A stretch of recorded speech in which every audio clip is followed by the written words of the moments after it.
صرف تم پہنچے نہیں، تم نے ان کے نسبت والوں کے ہاتھ میں بھی ہاتھ دے دیا. ہاں تو اتنا قرب، تو اندازہ لگائیے. تو یہ سارا مسئلہ جو اہل سنت و جماعت کا نسبت کا ہے، اس حدیث پاک کے اندر میرے دوستو بزرگوں بالکل واضح اور کھل کے سامنے آ جاتا ہے. ایک حدیث پاک یہاں سے مسئلہ واضح ہوا نسبت کا جو میں نے واضح کیا. اب میرے سامنے مسلم شریف کتاب الزہد ہے، زہد والرقاق. اس کی حدیث نمبر ہے 7334. بڑی خوش دل جمی کے ساتھ یہ واقعہ سنیے. سرکار دو عالم صلی اللہ علیہ وسلم کا یہ واقعہ میں اکثر بیان کرتا ہوں آپ کے سامنے. غزوہ تبوک سے قوم سمود کے کنویں سے پانی نہ لینے والی بات. اب میں اس کا ریفرنس آپ کو دے رہا ہوں، ذرا دیکھیے. یہ بخاری شریف کے اندر بھی یہ واقعہ کتاب الانبیاء کے اندر قوم سمود کی فہرست میں آپ جائیں گے نا تو اس میں یہ حدیث بخاری شریف کے اندر موجود ہے. سب کچھ ہونے کے باوجود کہتے ہیں یہ کہاں لکھا ہوا ہے، اور جو نہیں لکھا ہوا اس کو ولیوں پر فٹ کر رہے ہوتے ہیں. کہتے ہیں ہم تمہارا مذاق اڑا رہے ہیں. میں نے کہا ہم ولیوں کے لیے بدنام ہونے کے لیے بھی تیار ہیں. تم 100 دفعہ ہمیں چڑھا کر پوچھو گے، ہم اللہ کے ولیوں کی شان کے لیے 100 دفعہ راتوں کو جاگ جا کر حوالے ڈھونڈ کر پیش کریں گے، کیونکہ تجھ سے در در سے سگ سگ سے ہے مجھ کو نسبت. اب دیکھیے یہ حدیث نمبر 7334. حدیث کے الفاظ کیا ہے؟ بڑی مبارک حدیث ہے. حضرت عبداللہ ابن عمر کہتے ہیں، یہ بہت بڑا سودا یہاں سے لے کر جاؤ گے میرے سنیو، ذرا خوشی خوشی سنو یہ باتیں. ہاں یہ دلائل یاد رکھو. حضرت عبداللہ ابن عمر ہے، کتاب الزہد، جامع ترمذی، جامع صحیح مسلم شریف، حدیث صحیح مسلم شریف کتاب الزہد حدیث نمبر 7334. ان عبداللہ ابن عمر اخبرہ، حضرت عبداللہ ابن عمر نے خبر دی. امام نافع کہتے ہیں کہ ان الناس نزلوا مع رسول اللہ علی الحجر. قوم سمود کو جہاں عذاب آیا تھا مقام ہجر میں، غزوہ تبوک سے لوٹتے وقت کچھ صحابہ وہاں پر اتر گئے. ارض سمود فاستقوا من آبارہم، بئر کی جمع آبار، انہوں نے پانی جمع کر لیا کنویں سے. فاستقوا من آبارہا، اس میدان کے اندر جس میں قوم سمود کو عذاب آیا تھا. نیٹ پر بھی آپ دیکھتے رہتے ہیں، ہجر کا علاقہ جو موجودہ سعودی عرب کے اندر مکہ کے قریب ہے. صحابہ کرام آئے تھکے ہوئے تھے، وہاں پر رک گئے. اور فاستقوا من آبارہا وعجنوا بہ عجین، اس کنویں سے پانی لے کر بھرا. وعجنوا بہ، اور اس پانی سے گوندنے لگے. العجین آٹا، آٹا گوندنے لگے. فامرہم، حضور نے جب دیکھا تو سرکار نے فامرہم، ان سارے صحابہ کو حکم دیا. فامرہم رسول اللہ صلی اللہ علیہ وسلم ان یحرقوا، حکم دیا یہ سارا آٹا پھینک دو. جو نبی ایک اناج کا دانہ پھینکنے کو جائز نہیں کہتے، آج وہ اتنے ہزاروں آدمی کا آٹا پھینکوا رہے ہیں. فرمایا فامر، اور آرڈر دیا، حکم دیا کہ ان یحرقوا مستقوا ویعلف الابل عجین، جتنا پانی جمع کیا ہے سب بہا دو، اور جتنا تم نے آٹا گوندا ہے سب اونٹوں کے آگے پھینک دو. اس سے روٹی نہیں بنے گی اور ہم روٹی نہیں کھائیں گے. اسی کے آگے دوسری سند امام مسلم لا رہے ہیں 7335. اس میں الفاظ کیا ہے؟ فاستقوا من بئرہا واعتجنوا بہ. رسول کریم صلی اللہ علیہ وسلم نے اشارہ کیا دوسرے کنویں کی طرف اور فرمایا وہاں سے پانی لو اور وہاں سے آٹا گوندو. اب دونوں کنویں ہیں، ادھر بھی پانی ادھر بھی پانی، بظاہر وہ بھی پاک بظاہر یہ بھی پاک. سرکار کے صحابہ ہیں، ان کو یہ نہیں پتا کہ پانی کا وصف کتنا ہوتا ہے، پانی کب ناپاک ہوتا ہے. پانی بالکل شریعت کے دائرے کے اعتبار سے پاک تھا، لیکن اس کی نسبت ٹھیک نہیں تھی. دو کنویں، ایک پہلے آیا اور ایک تھوڑے قدم پر آیا. مسلم شریف، ابھی آگے مسلم امام احمد پڑھ رہا ہوں میں آپ کے سامنے، پہلے مسلم کا خلاصہ دیکھ لیں آپ. یعنی حضور نے ایک کنویں سے پانی لینے والے پانی کو بہا دیا، جبکہ پانی وضو میں بھی زیادہ نہیں بہایا جاتا، وضو میں بھی اسراف ہے، گناہ ہے. حضور نے فرمایا خواہ تم دریا کے کنارے کیوں نہ وضو کرو، جتنا پانی لینا ہے اتنا ہی لو، زیادہ لو کے ضائع کرو گے تو گناہ ہے. ایک وضو والا کتنا پانی ضائع کر دے گا یار، بہت زیادہ، ایک بالٹی ضائع کر دے گا. یہاں تو 30,000 آدمی کا پانی بہا دیا گیا، لیکن گناہ نہیں ہے، ضروری ہے۔ توجہ ہے آپ کی؟ اس لیے خشک نہیں بننا چاہیے، نسبتوں کو دیکھنا چاہیے۔ اور فرمایا یہ آٹا 30,000 سے زیادہ بندوں کا آٹا پھینکوا دیا۔ اب یہ حدیث ایک اور رنگ سے آ رہی ہے مسند امام احمد میں تخریج کر رہا ہوں، مسلم کے 2 حوالے پیش کیے ہیں، اور یہ آپ کے سامنے پھر ایک حدیث ہم ڈھونڈ کے یہ متن کہاں کہاں پر آیا ہے، جتنا ہمیں مل سکا ہم آپ کے سامنے لا رہے ہیں۔ یہ مسند امام احمد میرے سامنے ہے، مسند امام احمد مسند عبداللہ ابن عمر ہے، حدیث نمبر 5984۔ حدیث کے الفاظ کیا ہے؟ نبی پاک غزوہ تبوک کے سال قوم سمود کی تباہ شدہ کھنڈرات اور گھروں کے قریب کسی جگہ پر صحابہ کے ساتھ پڑاؤ ڈالا، اور لوگوں نے ان کنویں سے پانی لیا جس سے قوم سمود پانی پیتی تھی، اور اس سے آٹا بھی گوندا اور گوشت ڈال کر ہنڈیا پر چڑھا دیا۔ یہ مسند امام احمد ہے، توجہ ہے آپ کی؟ گوشت ہنڈیا پر ڈال کر چڑھا بھی دیا۔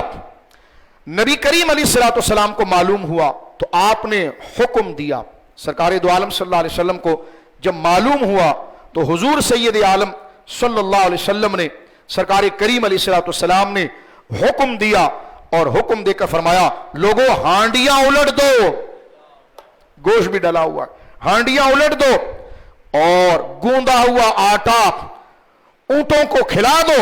اور نبی کریم علیہ الصلوۃ والسلام وہاں رکے نہیں، حضور علیہ الصلوۃ والسلام ثم ارتحل بہم، حضور وہاں سے کا بستر سامان اٹھاؤ آگے چلے، حتی نزل بہم علی البئر، ایک کنویں کے ساتھ بسیرا لگایا،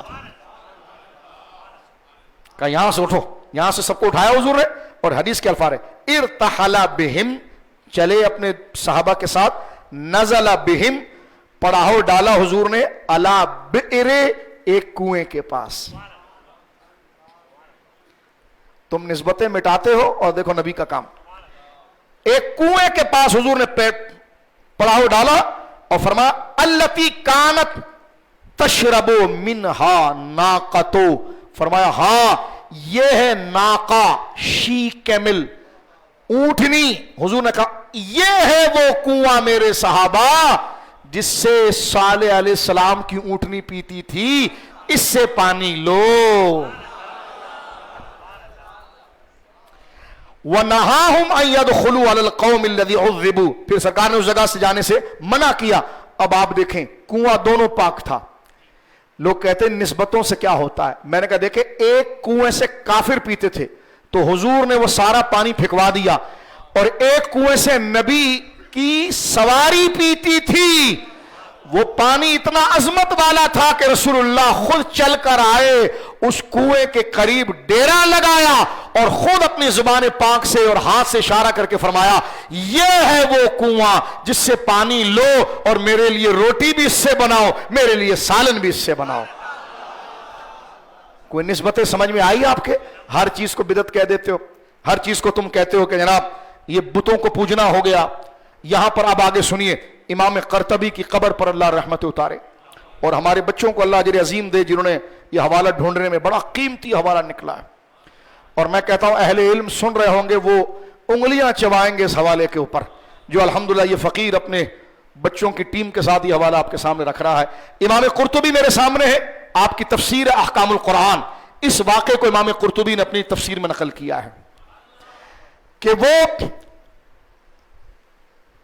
وہ اونٹنی کب پیتی تھی۔ حضور تو ابھی تشریف لائے ہیں، اور حضرت صالح علیہ السلام تو حضور سے 2000 سال پہلے گزر گئے، وہ اونٹنی نے کب پیا؟ وہ کہتے ہیں غوث پاک میں تو کبھی اس گلی سے گزرے ہوں گے، حضور تو کبھی اس مدینے سے گزرے ہوں گے۔ اب میں نے کہا بچو تو نے ماربل نیچے بچھا دیا ہے، لیکن ریاض الجنہ کی فضا وہی ہے، فضا نہیں بدلتی، مدینے کا آسمان نہیں بدلتا، وہ سورج نہیں بدلتا، وہ ماحول نہیں بدلتا۔ تو نے اگر وہ مبارک مٹی کے مبارک گھر گرا کر بڑی بڑی بلڈنگیں بھی بنا دی نا، تو یہ نیا آرٹیفیشل کام اس نسبت کو نہیں بدلتا۔ اب آپ دیکھیں یہ کام جو حضور نے کیا تھا کہ سارا پانی پھینکوا دیا، اور پھر حضرت صالح علیہ السلام کی اونٹنی کا منہ جہاں لگتا تھا اس کنویں سے پانی رسول اللہ نے لیا. ایک وہابی کامنٹس کرنے لگا یہ کیسے ہو سکتا ہے, رسول کسی سے وسیلہ کیوں لے سکتے ہیں؟ میں نے کہا بیٹا تو اولیاء کے بغض میں حدیث سے بھی فارغ ہو گیا. میں نے تو 6 سندیں پڑھ دی مسند امام احمد سے, مسلم شریف سے, بخاری سے, 8 حدیثیں جمع ہو گئی. تم نسبتوں پر کیا پورا دین چھوڑ بھاگو گے یا اس کو قبول کرو گے؟ یہ کام تو حضور نے کیا نا. توجہ ہے, کہتے حضور نے کیوں کیا؟ میں نے کہا حضور نے بیان جواز کے لیے کیا. سرکار کا مرتبہ اس کنویں سے, اس اونٹنی سے صالح علیہ السلام سے افضل تھا, لیکن حضور بتانا چاہتے ہیں کہ بڑوں سے بھی تبرک لیا جاتا ہے اور ان کی نسبت رکھنے والوں سے بھی تبرک لکھا جاتا ہے. جیسے حضرت سیدنا عمر بخاری میں ہے, سرکار کے وسیلے سے بھی دعا کرتے تھے اور حضرت عباس کے وسیلے سے بھی دعا کرتے تھے. جب حضور کے وسیلے سے کر لیا تو حضرت عباس سے کیوں کیا؟ تو محدثین کہتے ہیں اس لیے تاکہ پتہ چل جائے حضور سے تو ہوگی, لیکن جو حضور کے اہل بیت اور حضور کے راستے پر چلنے والے لوگ ہیں وہ بھی حضور کی نسبت سے یہ شرف حضور کی غلامی سے پاتے ہیں کہ ان کی نسبت کا وسیلہ بھی پیش کرنا ہو تو یہ جائز ہے. تو بیان جواز کے لیے تھا. دیکھو کیسے علم سے عاری ہو جاتے ہیں جیسے کچھ پڑھا ہی نہیں ہے. حضور نے کیسے کر لیا؟ یہ سوال سن کر میں اتنا افسوس ہوا مجھے کہ دیکھو یار, ولیوں کے بغض میں اپنی مدینہ یونیورسٹی کی ڈگریاں بھول جاتے ہیں, اپنی ساری تحقیق بھول جاتے ہیں. حضور نے کیسے کیا؟ میں نے کہا حدیث میں آیا, جواب دے رہا حدیث سے. 8 سندیں میں نے پڑھ دی ابھی. بخاری میں 2 جگہ پر ہے, مسلم میں 3 جگہ پر ہے, مسلم امام احمد میں 4 جگہ پر ہے. مان لو اس بات کو, کیوں دشمن بنایا ہے؟ جب اللہ نے ان کو محبوب بنایا ہے تو تم بھی محبوب بناؤ, 1.5 شانے نہ بنو.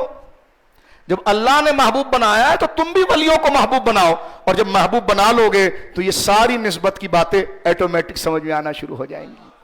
جب غیر سمجھو گے تو کچھ سمجھ میں نہیں آئے گا, اور محبوب سمجھو گے تو سب کچھ سمجھ میں آ جائے گا. دیکھو تمہارے کو جگانے میں اتنا وقت ہو گیا کہ اب ٹائم ختم ہو گیا. میں امام قرطبی کا یہ حوالہ پڑھتا ہوں. امام قرطبی نے بڑی قیمتی بات یہاں لکھی ہے کہ کب صالح علیہ السلام گزرے ہیں, کب صالح علیہ السلام گزرے ہیں اور کب یہ واقعہ ہوا ہے. تو امام قرطبی نے قیامت تک کے مسلمانوں کے لیے مسئلہ حل کیا. فرماتے ہیں امرہ صلی اللہ علیہ وسلم من بئر ناقۃ, حضور نے جو اونٹنی والے کنویں سے پانی لینے کو کہا تھا, دلیل, یہ اس بات کی دلیل ہے, علی التبرک بآثار انبیاء والصالحین, اس میں دلیل ہے کہ انبیاء اور ولیوں کے نسبتوں سے برکت لی جاتی ہے. نہیں وہ تو چلے گئے, تو آگے کہتے ہیں وَإِن تَقَامَتْ آثَارُهَا وَخِيفَتْ آثَارُهُمْ, اللہ اکبر. وہ کہتے ہیں وَإِن تَقَامَتْ آثَارُهَا, چاہے ان کا زمانہ پرانا ہو چکا ہو, ہائے ہائے ہائے, وَخِيفَتْ آثَارُهُمْ, اور وہ نشانات مٹ چکے ہو. فرمایا بھلے وہ نشانات مٹ چکے ہو, وہ زمانہ گزر چکا ہو, امام قرطبی کہتے ہیں لیکن وہ برکت تبرک ہمیشہ باقی رہتی ہے. کیا جملہ لکھا ہے یار, ہاں کمال کا جملہ لکھا. دیکھیں جملہ کیا لکھتے ہیں, میں عربی کی عبارت پھر پڑھتا ہوں. کہتے ہیں امرہ صلی اللہ علیہ وسلم, ہائے ہائے ہائے ہائے, کیا عاشق لوگ تھے. یہ تفسیر کا بادشاہ ہے امام حاکم, امام قرطبی, تفسیر احکام القرآن, تفسیر قرطبی میں لکھتے ہیں امرہ صلی اللہ علیہ وسلم یستقوا من بئر ناقۃ دلیل علی التبرک بآثار الانبیاء والصالحین وَإِن تَقَامَتْ أَعْصَارُهُمْ وَخِيفَتْ آثَارُهُمْ. ایک اعصار ہے الف عین صاد کے ساتھ, والعصر زمانہ, اعصار زمانے, اور ایک آثار ہے الف با تا فا, آثار نشانیاں. جملہ لکھتے ہیں کہ وَإِن تَقَامَتْ أَعْصَارُهُمْ, چاہے زمانے گزر چکے ہوں, وَخِيفَتْ آثَارُهُمْ, چاہے اس کے نشانات مٹ گئے ہوں, لیکن نشانات مٹ سکتے ہیں, زمانے بدل سکتے ہیں, سال گزر سکتے ہیں, برکتیں ختم نہیں ہو سکتی. بولو سبحان اللہ. برکتیں ختم, برکتیں ختم نہیں ہو سکتی. اللہ اکبر. اس وقت ہوتا تو میں پڑھتا 18 سے زیادہ اور حوالے اس نسبت کے الحمدللہ ہمارے سامنے موجود ہیں. صحابہ اکرام کے لیے حضور سید عالم صلی اللہ علیہ وسلم کے آثار میں سے. لیکن بات کو ختم کرتے ہوئے ایک حوالہ میں ضرور پڑھوں گا, بڑا قیمتی حوالہ تھا, زمانے سے ہم ڈھونڈ رہے تھے.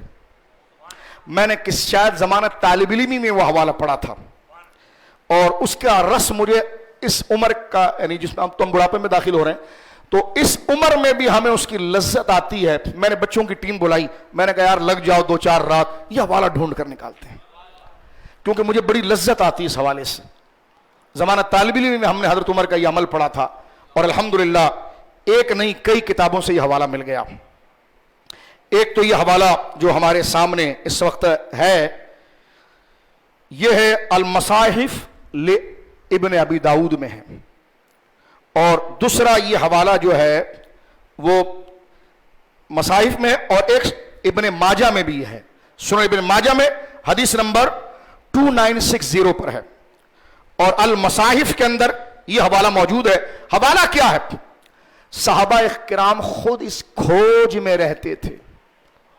دل سے ذرا سنو, ہمارا سنی جب بغداد جاتا ہے یا مکہ جاتا ہے تو وہ کھوج میں رہتا ہے, وہ اتنا پیسہ اسی میں لٹا دیتا ہے, یار کوئی زیارت تو بتاؤ. او حضور یہاں سرکار نے یہاں تشریف فرما تھے, صحابی یہاں تشریف, وہ سارا دن اسی میں گھوم رہا ہوتا ہے. وہ کہتا ہے, گروپ والے کہتے چلو, اس نے کہا رک جائے 2 رکعت نفل پڑھ لوں میں یہاں پر, نفل پڑھ لوں یہاں پر. تو نجدی ہنستا ہے, کہتا ہے اس میں کیا ہے؟ میں نے کہا تیرا منہ اور لال رومال دیکھنے نہیں آئے, اللہ نے یہ آنکھیں دی ہیں, پھر قبر میں جانا ہے, لیکن مرنے سے پہلے اس آنکھوں سے وہ نظارے دیکھنے ہیں کہ ہم نے ان کو تو نہیں دیکھا, لیکن جہاں ان کے اور ان کے غلاموں کے قدم رگے ہیں, اس مٹی کو تو دیکھ لیا, اس باغ کو تو دیکھ لیا, اس فضا کو تو دیکھ لیا. کہتے یہ غلوم ہے, غلوم, یہ شرک ہے, اللہ کے مقابلے میں اللہ بنانا ہے. میں نے کہا نجدیہ پھر کمر کس کے حوالہ سن. یہ زمانہ طالب علم میں ہم نے پڑھا, اور بڑا لذت والا حوالہ ہے. فاروق اعظم تو پھر عاشقوں کے عاشق ہیں نا.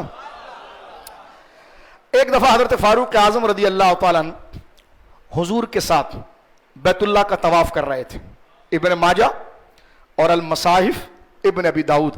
پہلے حدیث کا خلاصہ اردو میں سمجھ لو, پھر میں متن پڑھتا ہوں آپ کے سامنے.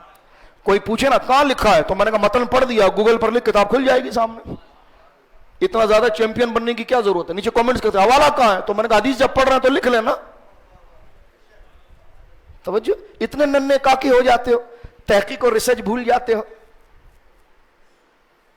تو اللہ والوں سے دشمنی نہ کرو, جو بک بک کرنی ہمارا نام لے کر کرو, اللہ والوں کو کچھ نہ کہو. جو گالیاں دینی میرا نام لکھ کر دو, اللہ والوں کو کچھ نہ کہو.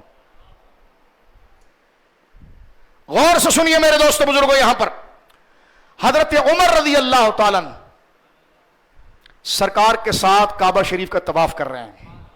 بولو سبحان اللہ. کعبہ شریف کا طواف کر رہے ہیں, کیا لذت ہے یار, اس میں اتر جائیں آپ. سرکار آگے آگے چل رہے ہیں, پیچھے حضرت عمر چل رہے ہیں. حضرت عمر کی نظر پڑی ایک پتھر پر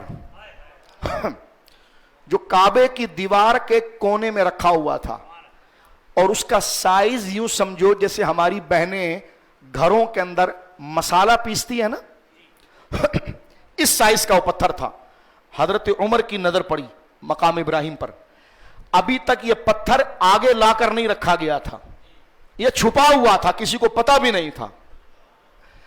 کعبے میں طواف ہو رہا ہے, کعبے میں طواف ہو رہا ہے, لیکن آج جو وہ ایک سنہری جالی کے اندر پتھر رکھا ہوا ہے, جہاں 2 بندے کھڑے ہوتے ہیں, چلو چلو چلو, ہم نے کہا تو چل یہاں سے, یہاں یہ دیکھنے آئے, تیری چلو چلو سننے آئے. کہ لگے کیا دیکھ رہے ہو؟ میں نے کہا وہ دیکھ رہے ہیں جس کو دیکھنے کا خدا نے حکم دیا ہے. وَاتَّخِذُوا مِن مَقَامِ إِبْرَاهِيمَ مُصَلًّى. ہائے اس عظیم ہستی کے پاؤں کے نشان کو دیکھ رہے ہیں جس کے پاؤں کے نشانوں کو خدا نے اپنے گھر میں نشان بنایا ہے. کتنا عظیم تھا سیدنا ابراہیم, بولو سبحان اللہ. کتنے بابرکت تھے حضور کے دادا سیدنا ابراہیم, کہ ان کا قدم نہیں, ان کا بدن نہیں, ان کا جوتا نہیں, ان کے پاؤں کے نشان. اللہ کو کتنا پیار ہے اپنے محبوبوں سے کہ اس نے اپنے گھر کو ان کے قدموں کے نشان سے آباد کیا ہے. وہ عشق لگا تو بول سبحان اللہ. لوگ اپنے ڈرائنگ روم کو قیمتی چیزوں سے آباد کرتے ہیں, بیڈ روم اور کومن چاہے اس کا خستہ ہو تاکہ مہمان عزت دیکھے ہماری.